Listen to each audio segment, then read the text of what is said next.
Yemeni Prime Minister is calling for faster reforms and actions against corruption.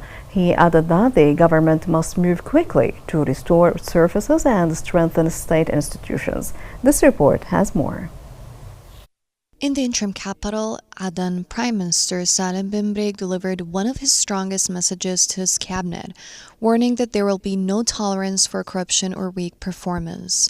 The Prime Minister said Yemenis and the liberated governorates expect regular salary payments and better basic services, especially electricity. He stressed that the government is returning to its reform program with stronger resolve and full readiness. Bin Breg confirmed that the recently approved economic reform plan provides a framework to reorganize public revenues, unify financial channels, and tighten oversight. He said the government has already begun implementing reforms, which help stabilize the currency, slow inflation, and increase international support. He urged ministers to immediately change outdated work methods, adopt modern administrative systems, and enforce accountability without exception.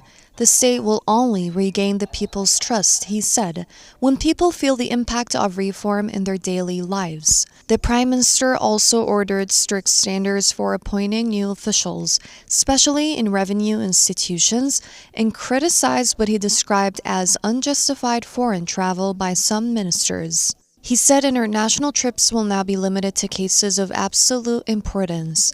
On public services, Bin Breg acknowledged the suffering of the people and pledged improvements in electricity, water, health, and education, alongside ensuring regular salary payments, which he called a sacred right. Turning to security, he warned that continuing open war with the Houthi militia remains an existential threat and urged ministers to avoid internal disputes that could undermine the country.